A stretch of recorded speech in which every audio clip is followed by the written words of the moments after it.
This week on the Elucidators, we're recording on Tuesday, July 7th, about a week after the Chinese Communist Party imposed a new national security law in Hong Kong. Now, we knew that this law was likely to be on the authoritarian side of things, but neither we nor other monitors of the situation thought it would be quite this draconian. In effect, the arrangement between China and the United Kingdom, which was to allow for one country, two systems, from 1997 to 2047, is now dead and buried, and Hong Kong has become just another Chinese city. What does this mean for China's relationships with the West, especially the United Kingdom, the United States, and the many multinational corporations that retain offices in Hong Kong? Will we look back at this as the start of a new Sino-American Cold War? We've got opinions.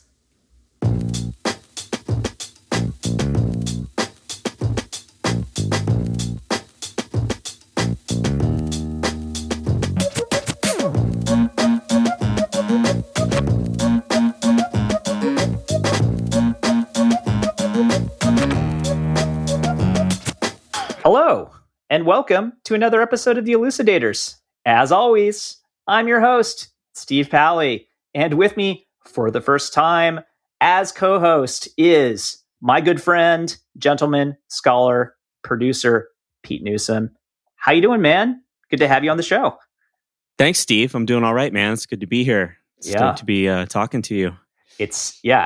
Look, you've been with the show actually for quite a while now, I think 6 months, but you haven't appeared in front of the mic too often. So it's very cool to see you in this new role. Thanks, man. Yeah, it's been a hidden special occasion kind of thing up till now. And now, yeah, here I am. Here you are. And we were joking earlier, one of us is going to do our best Sumi impression. And I don't know if that's you or me. The other guy will, I guess, be me. So maybe I'll be Sumi and you can be me. Look, man, we miss Sumi. I'm the one who built like my own little walk-in closet around myself here. So I feel like I'm doing the best Sumi impression, but like it's true. I'll give you the crown if you want to wear it. It's okay. Yeah. A quick recap. Sumi's stepped away from the show for a little while. We assume he's still listening. Sumi, you can tell us everything we've done wrong. Just write into the elucidators@gmail.com after the show. Or hit us up on social media. But you already knew that. Anyway, Pete, so you did not go to graduate school with me. Hey, come on now, man. No, just kidding. However, you did go to elementary, middle, and high school with me in scenic Nevada County, California. That I did. You're not wrong about that. Yeah. So we've known each other for quite some time. Yeah, would you say 1991 probably is when we met? Or Sounds 89 right. More like? Yeah, I think I arrived in Nevada County in 89. And I think we met pretty quickly after that. That's right. Yeah. So we go way back. There's some history there. And there's even some recording history. Unless I misremembering, you were pretty early to the camcorder game around that time. No, your memory serves you properly. We had, a high 8 Sony Handycam, and I used to get into the stop motion stuff. And you and I would make little stop motion videos with like Legos and stuff like that. Good times. Very good times. I was saying maybe we should pivot this podcast into like a high 8 stop motion animation. It's just pitching it. I've got a Boba Fett doll sitting on my desk, and you can Slack me what you want me to do with it. And like run the webcam. Okay. That sounded wrong. Yeah, that sounded a little bit weird. Like this isn't that kind of show, but maybe it will be going forward. We're doing all these new ideas. So new ideas. It's a new time for the Elucidators. But Pete, you're an elucidator, man. How do you feel? Thanks, homie. I feel like that's quite an important hat to put on, and I'm not sure I'll wear it properly, but we'll see. Can I elucidate? You can. It fits you to a T. Why don't you start by telling me where are we this week and what the heck happened? Sure, that's a good idea, Steve. This week we're talking about Hong Kong. Again, man. Yeah, we've talked about it before. This is the third time, is it? Yeah, okay. So there's a reason we're talking about Hong Kong, of course. It's that the Chinese government in mainland China passed a national security law on Hong Kong last week. That is a really important new development that changes Hong Kong dramatically and changes life in Hong Kong dramatically. Right. So let's talk just a little bit about some background on Hong Kong. Sure. Hong Kong was a UK colony, a British colony, for over a century.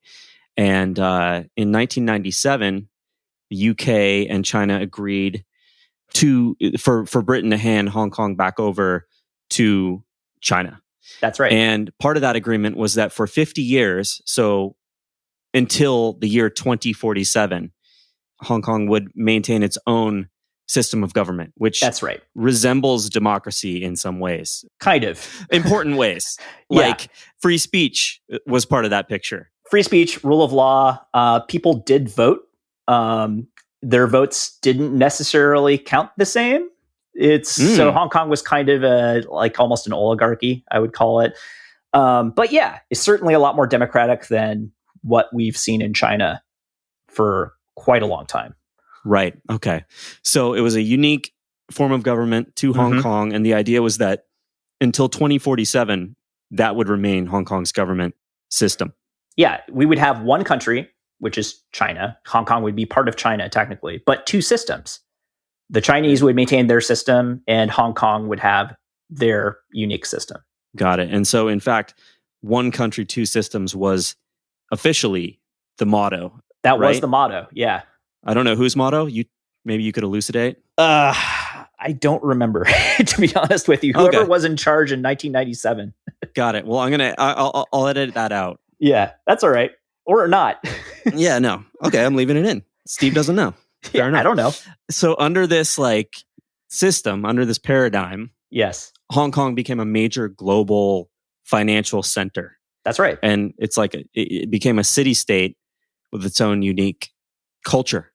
That's right. Thriving, prosperous city-state, cosmopolitan place, known around the world. It has a stock market. Is that correct? Yeah, major stock market. Obviously, center of cinema, center of culinary delight. All right, I don't care what's going on there. I'm flying over right now. Nah, I actually, I'm not flying anywhere. No one. Come on. We can't go there. We're American. Yeah. We have coronavirus. Yeah, that's right. We're sitting here in LA for a while. Yeah. So Hong Kong thrived independently of China, despite the fact that it was under Chinese government control. Yeah. Technically. It was hands off, though, and it was governed according to what was called the Basic Law, which is kind of like a mini constitution for Hong Kong. Got it. Okay. So over the past year, coming up to the present day, there have been protests in Hong Kong in support of democracy. So as China has become more authoritarian over the past decade and a half, the Hong Kongers have looked at it and thought, perhaps our way of life and our way of government is under threat. Correct. And as a response, pro-independence and pro-democracy protesters have been going out in the street, and in fact, it became pretty violent over the last year. Is that correct? A lot of unrest? Yeah, so there's been a lot of crazy pictures coming out of Hong Kong. We did 2 shows on it. There's been some violence on the part of the protesters. There's also been a lot of nonviolence and peaceful protest, and the authorities have responded with violence. Okay. A lot of arrests, a lot of what I would call pitched battles between youthful student protesters and riot cops, battalions of riot cops, up to the point of engineering students building their own catapults and trebuchets, like medieval weaponry, to launch projectiles at riot cops. That's pretty crazy, man. If you build a catapult that can do that, I feel like you deserve credit if you're an engineering student. Yeah, that's for sure course credit. Create and operate a medieval weapon of war during a riot. There's a lot of leverage principles that you got to bring in there. It's simple machines. So where are we at? These protests were happening, and they were in favor of democracy. So the protesters wanted to take the Hong Kong form of government beyond even the degree of freedom and freedom of speech that they had, and actually enshrine democracy as the way of life in Hong Kong. They wanted basically independence, or at least self-determination for Hong Kong. And under that rubric, that umbrella, they would have more democracy, a true democracy, which Hong Kong has never been, to be clear. And this again was an aspiration expressed by the youth of Hong Kong in large numbers. And one important element of these protests that the protesters were protesting was the idea of extradition to mainland China. 100%. There was fear that maybe soon enough there would be a law allowing mainland China to extradite Hong Kong citizens to the mainland to be tried there. And that's a very different type of trial. Yeah, that's what you call a show trial in most cases, or not even that, just something that happens behind closed doors and then you disappear. Right. It's not where you want to be in court. Not in front of a jury, which is what you'd usually get in Hong Kong with lawyers and stuff like that. You might have a lawyer. I don't know what they do in China, other than the fact that it is not based on either like civil code. Innocent until proven guilty. Yeah, exactly. It's a little bit more Napoleonic in character. Totally. Guilty until proven innocent. So in May, so now 2 months ago, China announced that they were developing a new national security law. Correct. Yeah. Did they announce it, or was it just rumored? No, it was announced. And at that time, nobody knew what was going to be in it, including the Chinese, because they hadn't written it yet. They just said, we're going to do this thing because Hong Kong, your authorities have fallen down on the job and we are sick of these protests. It looks really bad for the Chinese Communist Party. We're supposed to be exerting control. We're not supposed to be having demonstrations for democracy anywhere on our territory. That is not what we're looking to do. So we're going to take away the keys to your car here. And yet they said that, but no one, including them, knew what they would do with that law, like how they'd take the keys away. Yeah, no, we suspected that it was going to be bad. And I think we are on record saying, look, a number of things are going to happen, right? We're going to see secret police, Chinese secret police in Hong Kong. We're going to see people start disappearing, is basically what we said. You did. And let's talk about the law and see if you kind of called it. Hong Kong had no input whatsoever in the crafting of this law. The Hong Kong government. Nope. They just had to sit there and wait for this new law to be announced. That's to right. learn what was in it. Correct. The law was developed in secret by the Chinese Communist Party, and it was announced and enacted about a week ago. Yeah. So it was announced on the same day. on June 30th and enacted on July 1st. That's right. So everyone at once learned what was in it and then was subject to it. We're subject to it within the course of like 24 hours. If that. It's probably less than 24 hours. Maybe 12 hours. Yeah, maybe less. So let's talk about what the law does.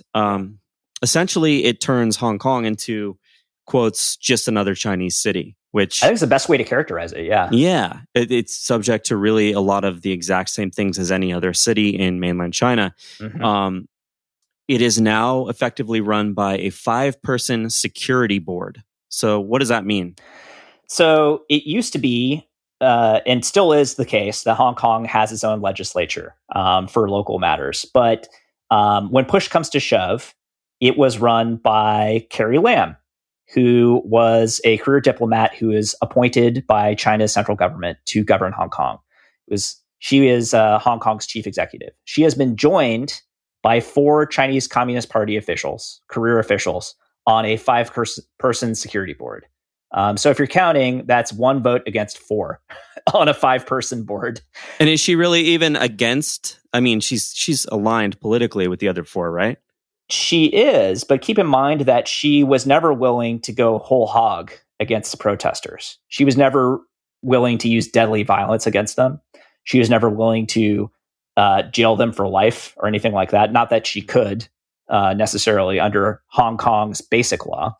Right. Well, things have changed. Yes, they have quite dramatically. She was standing in between kind of 2 factions and trying to mediate between them. I think she is certainly pro-Beijing, but she also didn't want to come down hard on hundreds of thousands of Hong Kong youth. Got it. It's interesting that she has been, left as part of this 5-person group. Right. She wasn't replaced. So she wasn't replaced, but she was diluted, which was a great word you used earlier when we were talking about this. True enough. Yeah. It's like when you're a founder of a startup and you take on too many investors. It's like, yeah, you're still in control, but you're kind of not. Yeah. Now you have to put a dislike button on exactly. Whatever we say, right? Yeah. We're on the board. Let's talk about what else is in this law. Yeah. Another part of this, which is pretty dramatic, is that Chinese security services can now operate in Hong Kong. So nailed it. Is that basically like secret police? Yeah. Yeah, it's the CIA, it's the FBI, the ATF. I guess those other guys aren't secret. More CIA. But who? I've never heard of them. No. Yeah, exactly. I don't know anybody in the CIA. They just they have business cards with their first name on it. Say U.S. government. But there was a suspicion that the security services were already operating in Hong Kong, but this was officially denied. Now it is officially confirmed. It's like, so you've got Chinese secret police officers now living and operating in Hong Kong, spying, watching what citizens are doing. Yeah, perhaps protesting next to them, stuff like that. Okay. Well, that's a big deal. That changes things in a former free area quite a lot. Also part of this law, there's a new category called, quotes, crimes against the state, which include subversion, collusion with foreign powers, and terrorism. And these crimes are punishable by death.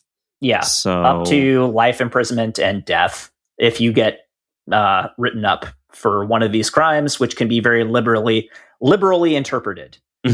And we've already seen, I think, 10 people in the space of a week subject to these provisions in the law out of 400 people arrested in general. And I think the idea is basically to make an example of a small fraction of these people. And so within 1 week of this law passing, they arrested 400 people and chose to charge 10 of them under the new law. Correct. For stuff like subversion, etc. or insulting the state or whatever. Like, it doesn't matter what they call it. It's just like, we're going to light you up. And within the course of a week, they're making examples of 10 people, essentially. And that was the idea all along. It's to terrify everybody else. So one guy that they got apparently had a pro-independence flag on the back of his motorbike and crashed into a group of policemen. And it's not clear whether he did that on purpose or whether it was an accident or whether the cops surrounded him. Either way, that sounds like a big bummer of a day for that guy. Yeah. Driving into a group of police with, But other people have been written up on this law for holding signs that say the wrong thing, that say, we want independence for Hong Kong. So a lot of protesters that are still brave enough to put themselves on the line are now holding up blank signs, just white pieces of paper, so that there's nothing written, so they can't be taken up for subversion. Although I don't really think that would stop the Chinese if they. Yeah, one has to imagine that soon enough the Chinese government will see blank signs as symbolic. Right. Exactly. And as soon as they're symbolic, then they're subversive. Then you have the same problem. Exactly right. And then protesters will just mime holding up signs that aren't there. And that'll be a problem soon enough as well. Yeah. Okay, so if you happen to be arrested under this new law for any of those crimes, the next step is you're extradited. Well, actually, I don't know if this is true. Are you extradited to mainland China, or do you think trials will take place in Hong Kong? This is all stuff that can happen under the terms of the law. I think in many cases it will not happen, but in some, I think, well-publicized cases it will. Okay. What will those trials be like?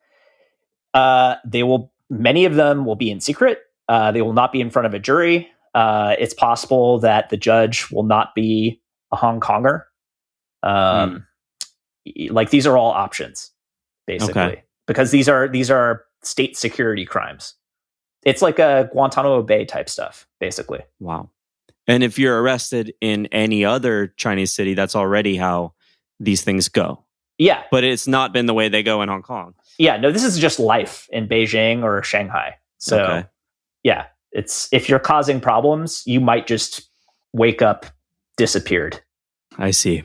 Part of this new law is that when someone's arrested, the state can collect their DNA, which obviously can be problematic in ways that we know about now, but can also potentially be problematic in the future when new technologies are developed. Yeah, who knows what they can do with this? It's meant to intimidate, and it does.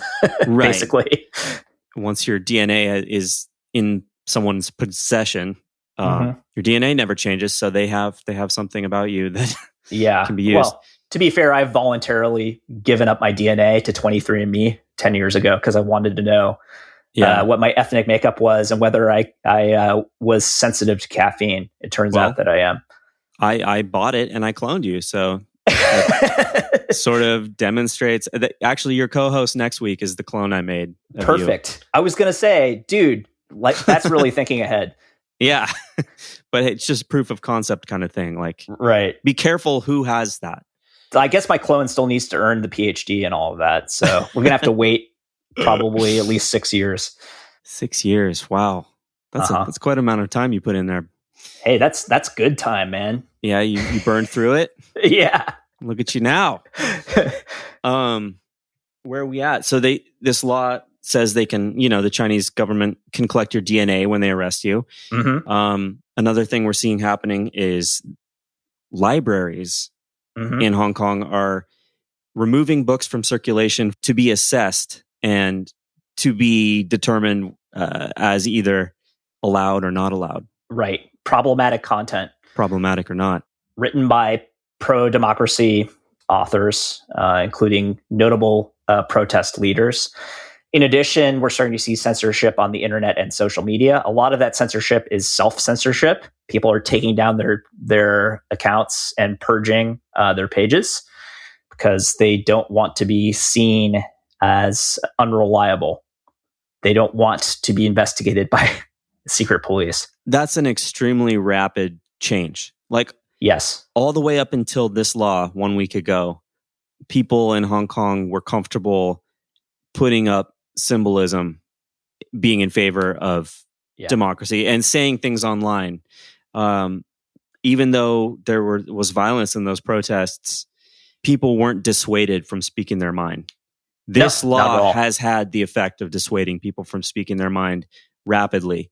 Like cafes and coffee shops and small businesses in Hong Kong have had signage in their windows, pro-democracy slogans in their windows and political statements out front, written and displayed. And within 1 week, many of them have pulled those sorts of things down. Taken it all down. Yeah, it's happened really quickly. Yeah, because things have gotten very real very quickly. And that was the intent. Wow. So this law applies to anyone, anywhere. Does that mean anyone, anywhere in Hong Kong? No, not just Hong Kong. It could be overseas dissidents. So Chinese nationals overseas, or it could be foreigners in Hong Kong. Those are the two most likely applications of this part of the law. So if someone from another country travels to Hong Kong now and says something that the Chinese Communist Party finds subversive, yes, they could be jailed for life. Maybe, yeah.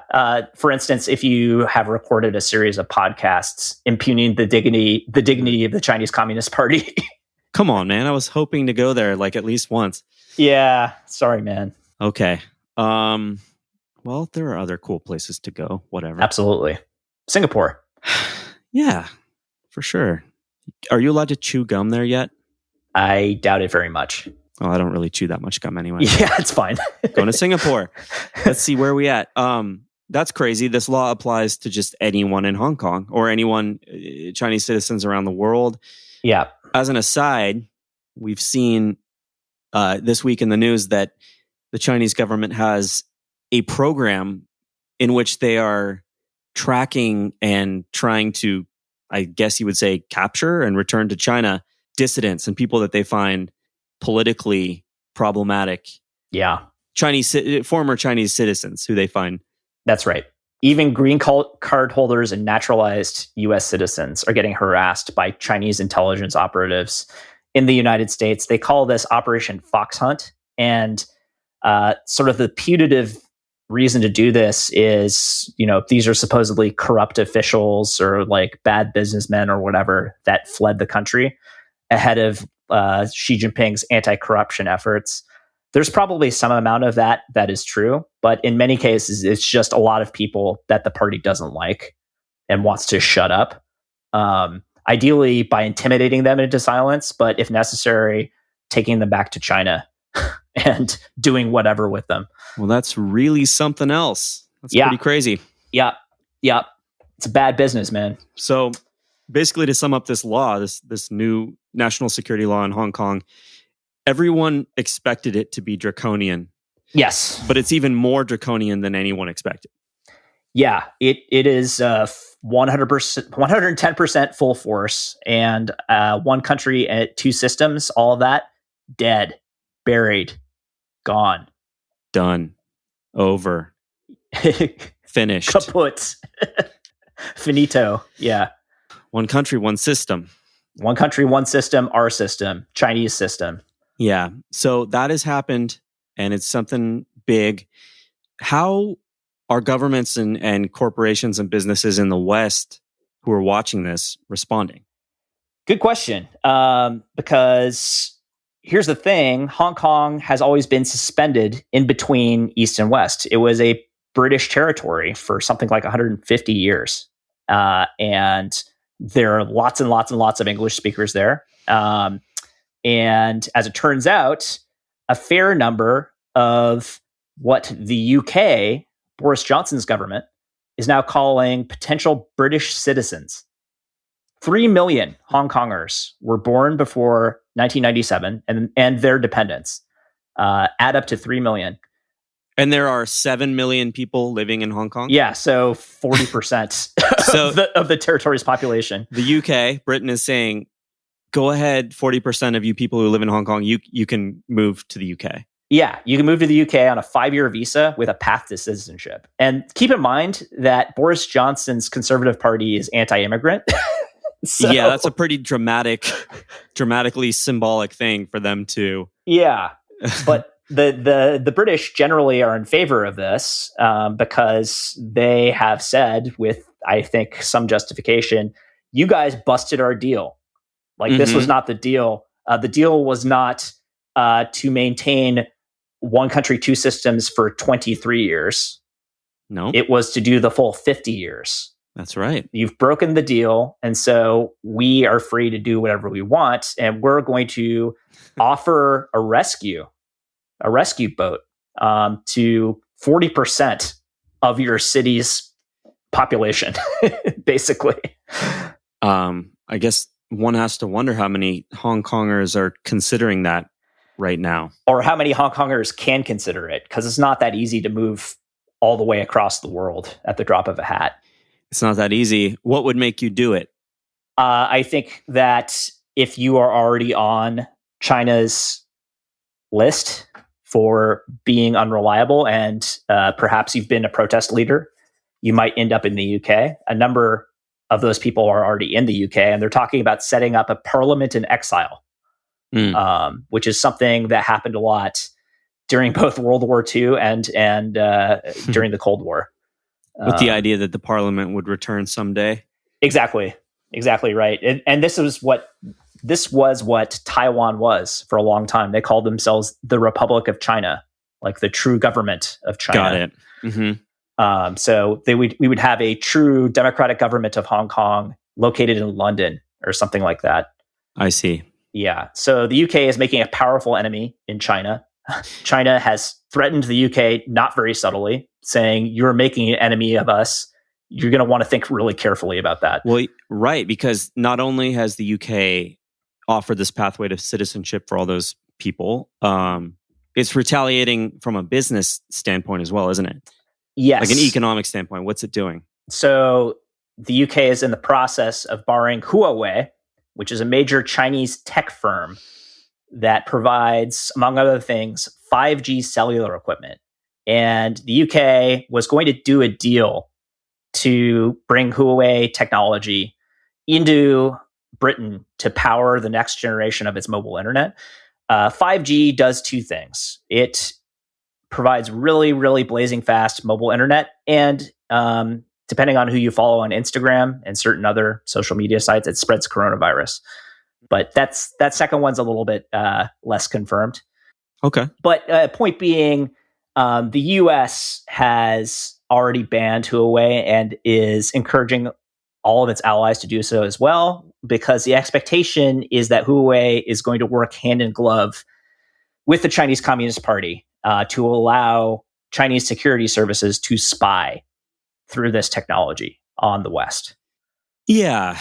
And that seems to me to be maybe a reasonable supposition. Yeah, especially since our companies do it for our government in many cases. Okay. Not all of them, but many of them do. So it's a concern for those countries that are not wanting their data and information to be funneled back to the Chinese government. Correct.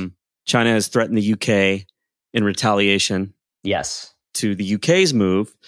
What has the US done in response to this new national security law in Hong Kong? Right. So the US has been in the process of revoking Hong Kong's special status. And what this means is that Hong Kong was considered kind of its own place aside from China, as long as one country, two systems was in effect.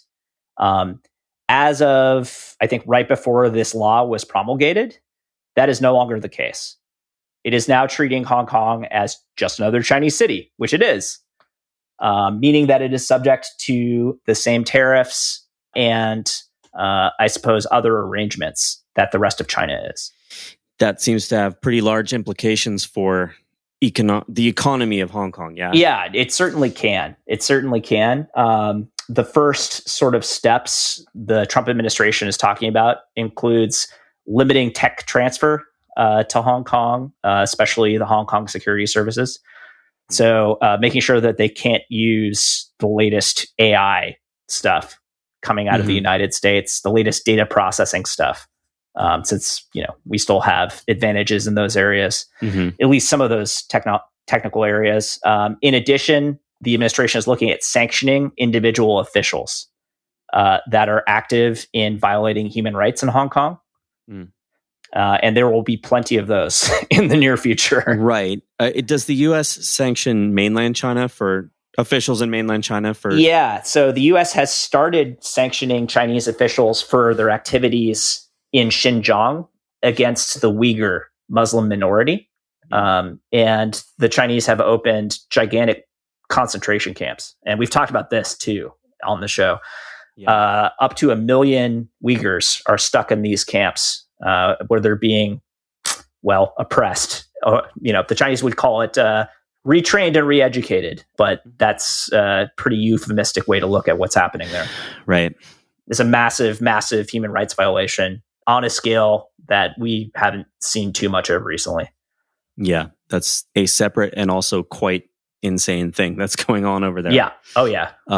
Okay, so the U.S. government might sanction officials in Hong Kong. And then there's an even bigger thing that they're considering, right? Yeah. So the nuclear option would be closing down Hong Kong's access to U.S. dollars, because Hong Kong has its own dollar, the Hong Kong dollar, and it's pegged to the U.S. dollar, meaning the exchange rate is fixed.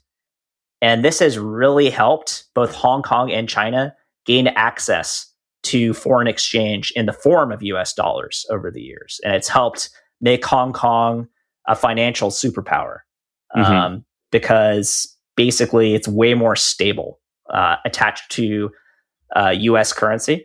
The U.S. dollar is the global reserve currency. So everybody who does international trade and finance basically needs to settle debts in the U.S. dollar. And if the Hong Kong dollar is basically the next best thing to the U.S. dollar, then the Hong Kong dollar is, as a consequence, more powerful. But there are ways for the United States to cut off access to US dollars through the financial system. But they're not about to do that tomorrow in response to this law. Probably not, because it would hurt the United States pretty badly too. They're starting with smaller stuff. But if the US wanted to get real serious and basically destroy Hong Kong's stock market and its banking sector and so on, and limit the ability of China to get US dollars into the country, this is one of the steps it could take. I see. But this would represent a major, major, major escalation. And would potentially hurt the US in addition to Hong Kong. We do. Oh, definitely. Yeah. Some number of billions of dollars of trade with Hong Kong, right? Yeah. But keep in mind that the Trump administration has already gone down that road. We've hurt ourselves a lot with the trade war in an effort to hurt the Chinese even more. True enough. Who knows? It could happen again. Right. So the UK government has responded one way. The US government has responded another. So let's talk about what business is doing. Yeah, they're kind of on the same page because they're allies. But yes, businesses, this is important too, because there are a ton of multinational corporations that have regional headquarters in Hong Kong. A lot of companies that do business in China are set up in Hong Kong, in addition to now Shanghai or Shenzhen. I guess less Shenzhen, because Shenzhen is literally like 20 miles away from Hong Kong, but certainly Shanghai at this point. So there are a ton of US corporations and other multinationals, British corporations, European corporations, Japanese, so on. And when this law was revealed, they kind of took a look at it and said what they were supposed to say, which was nothing. Because if you run one of these corporations, man, you're going to need some time to plan a response if you're going to leave. Right. So in the interim, you say, okay, we're okay with this. Yeah. And in private, you start to plan moving your headquarters. Exactly. But that can take months or years. Maybe. Yeah. Some number of, corporate leaders are apparently okay with it. So there are something like 1,300 plus US corporations operating in Hong Kong. And a very recent survey, I guess in the last week, polled 80% of that leadership as having major concerns about the new law, and 40% as considering moving their headquarters to someplace like Tokyo or Singapore as a result of this. So 1,300 plus US corporations, 80% say in private, in polls, that they have major concerns. 40% considering moving, so that's going to have a huge effect if that happens. Yeah. On Hong Kong's economy.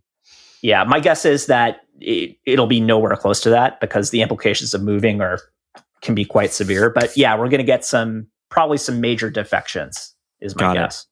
Sounds like corporations are telling their employees that they should not support protesters, yeah? Yeah. Prior to the law, the corporate leadership apparently was hearing from pro-Beijing sources in the Hong Kong government and also business connections in China that they should disallow their employees from supporting the protests. So it's the Chinese using every available lever of power, basically. Got it. And the biggest concern for these companies is stability, basically, for them to be able to operate. Yeah. I mean, they're publicly traded and they need to hit their quarterly targets. Otherwise, there's going to be a problem. Right. China is a huge market. It's, depending on what you do, either the number 2 or number 1 market in the entire world, in most cases. Mm-hmm. And you need that business. Got to some extent, play ball.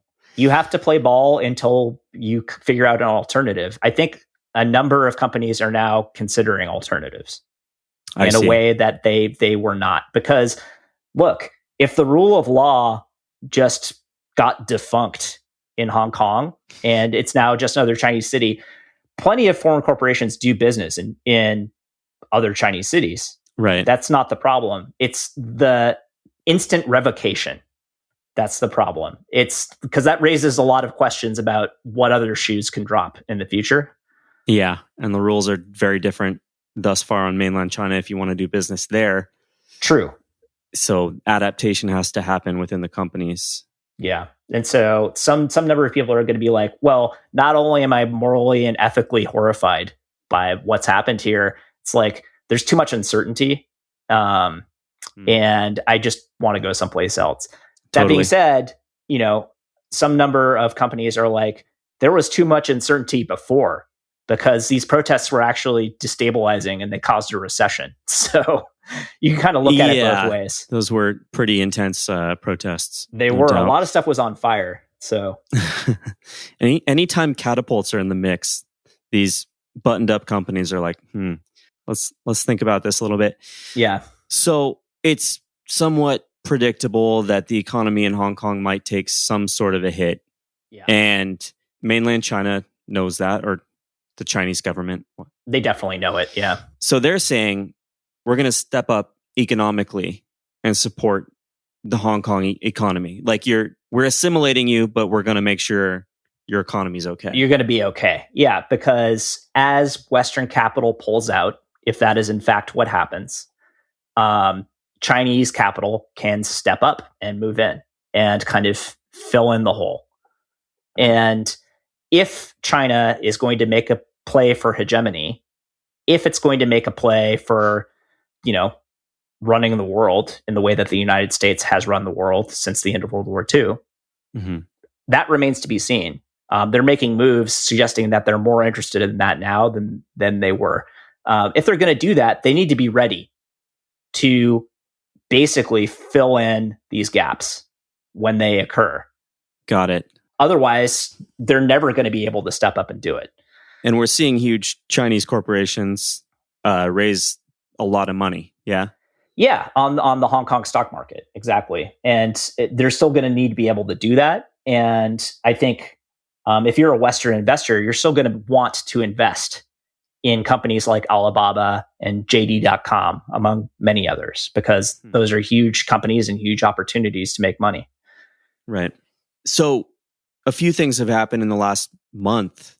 Yeah. As far as China's actions in the world go, we've seen what would you call it? A skirmish, a physical fight on the border between China and India that resulted in the death of troops on both sides. I think 20 Indian troops and maybe 40 Chinese troops. Something like that. So that was essentially a physical small fight. It was a fracas. It was like a gang war. Fracas. Yeah. That's never happened before in this disputed area. So no. There's an example of, some assertiveness on the part of the Chinese government. Then there's this new national security law in Hong Kong. The pattern seems to be rapid, increased assertiveness from the Chinese government. That's right. What does that signal? I mean, it looks like maybe what's coming out into the open is that the intent of the Chinese government is to have a new Cold War. Yeah, so certainly though that phrase is being thrown around a lot more by the foreign policy establishments of both countries and podcasters like yours truly in a show that we did maybe a month ago about China's, I guess, provocative actions in its near abroad. And what has happened to Hong Kong virtually overnight, or literally overnight, recalls to me the start of the first Cold War against the Soviet Union. Shortly after the World War II, Berlin, first of all, Germany was divided between East and West, basically, between the Soviets and the Western Allies. The whole country was divided. And the capital of Germany, Berlin, was also divided into East and West. So West Berlin was actually located. It was a tiny island of Western, I guess, power in a Soviet sea. And the Soviets tried to choke the life out of West Berlin with a blockade, and we responded with an airlift that kept West Berlin alive. So we were dropping things from planes? Correct. We were dropping supplies from planes. Like food? Yes, principally food, medicine, fuel, that sort of thing. And the Soviets were trying to deny those things to the Yeah, they had shut down the roads through their territory to West Berlin. And this went on for a while. Eventually they gave up. But this was kind of the start of the Cold War because it was a powerful symbol of, this, I guess, half city that was being starved out in the middle of a sea of authoritarianism. Do you see Hong Kong as being comparable to West Berlin? It's not the same thing, but it is kind of a huge symbolic moment that can cause people to really take notice of what's going on in a new way. Absolutely. It's somewhat shocking to see how fast this things has changed. Yeah. And in particular, it's like with the Chinese, you can talk about the trade war, you can talk about, fights over technology and diplomacy and what they're doing in the developing world and so on. And most people's eyes just glaze over, only nerds like myself get really animated about that stuff. But when you talk about Hong Kong, everybody knows Hong Kong, It's like Hong Kong cinema, Hong Kong cuisine, all of it. It's well known and it's treasured globally. Yeah, it's a cosmopolitan place that many people from all over the world have been to. Yeah, and it's 7 million people that until very recently enjoyed a lot of the same freedoms we do, and now they don't. Yeah, it's very eye-opening in a way that not much compares to. Yeah, that's right. And people respond to stories and symbols, right? Much more than they respond to technical explanations. And I just think like Hong Kong kind of vanishing off the map of, I guess, liberal polities so quickly and so decisively. At some point in the future, people may look back at this as like a decisive break and the start of a Sino-American Cold War. Right. And within the next month or two, we're likely to see responses of varying degrees of, severity. But we're gonna see some stuff happen in response to this. Yeah, man, stuff's gonna kick off. I don't know what, but the Trump administration is making a lot of noises. Look, Pompeo's saying he's gonna try to get TikTok outlawed here. Yeah. That's crazy. Where am I going to get my ridiculous dances? They started with the nuclear option there. Yeah, right. Crazy. TikTok.